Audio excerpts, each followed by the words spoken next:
Shalom. Aujourd'hui, nous allons partager autour de l'amitié. L'amitié. Proverbe 17:17 nous dit, l'ami aime en tout temps et dans le malheur, il se comporte comme un frère. Et je pense à l'amitié de Jonathan et David. L'un pouvait dire à l'autre, tu es pour moi plus qu'une femme. L'amitié, quelque chose de très important. Vous savez, dans ma vie, j'ai perdu 2 amitiés. La première personne, j'étais assez jeune et j'ai perdu cette amitié parce que j'ai été assez immature pour comprendre que plusieurs personnes n'aimaient pas tellement le fait qu'on soit autant fusionnés, qu'on soit assez ensemble, et on s'est laissé entraîner par des différends qui pouvaient être réparés, et nous avons laissé tellement le temps passer qu'aujourd'hui, c'est tellement des années plus tard que nous nous sommes perdus de vue. Mais il m'arrive quand je suis devant une situation, quand je suis devant un problème, de me dire « Ah, si elle était là, elle m'aurait compris même sans que je puisse expliquer. Je n'aurais pas eu besoin de multiplier de mots pour qu'elle comprenne c'est à quoi je pense ou ce par quoi je suis en train de passer. » La deuxième amitié, je l'ai perdue toujours parce qu'il y avait des personnes qui se sont entremêlées, mais au départ, je n'étais pas informée.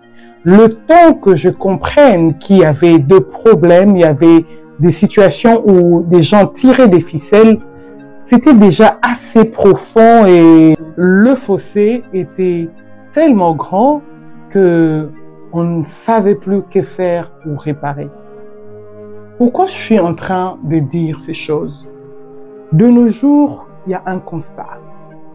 J'ai constaté que les gens n'aiment pas les amitiés. Les gens n'aiment pas voir les gens ensemble. Les gens n'aiment pas voir les gens forts ensemble, être dans des bonnes relations. Plusieurs personnes viennent s'entremêler pour empêcher, pour diviser, pour détruire les relations. Et malheureusement, la plupart du temps, nous nous laissons entraîner dans cela. Tel a dit de vous, tel a dit de l'autre. On ne prend pas le temps de donner le bénéfice de doute à l'autre. On ne prend pas le temps de se dire, est-ce que l'intention était vraiment de me nuire ou est-ce que c'était une situation qui est arrivée comme ça? On se laisse entraîner dans le plan du diable au travers ses envoyés pour nous diviser, pour détruire des amitiés solides. Et nous nous retrouvons divisés. J'aimerais dire à quelqu'un, prends bien soin de cette amitié que tu as, de ces frères, de cette sœur que tu as, de cette personne qui n'est peut-être pas un lien de sang, mais avec qui tu passes de bons moments, avec qui vous vous comprenez, vous êtes comme des binômes. Prends bien soin de cette relation-là, parce que plusieurs personnes cherchent à vous détruire. Mais aussi, j'aimerais dire à quelqu'un qui passe par une situation où il y a des embrouilles, il y a des situations qui vous divisent. Ne laisse pas traîner. Ne te dis pas, c'est l'autre qui doit s'approcher, c'est l'autre qui a tort, c'est l'autre qui doit avancer vers moi. Si tu peux, avance vers l'autre. Réparer. Les amitiés, ça ne se rencontre pas partout. Les bons amis, des personnes qui peuvent être là pour toi dans le temps difficile, des personnes qui peuvent être là pour toi, se donner pour toi sans compter. On ne le trouve pas partout, ça ne court pas partout sur la rue. Prends le temps de réparer quand tu le peux encore. Peut-être demain, il sera trop tard.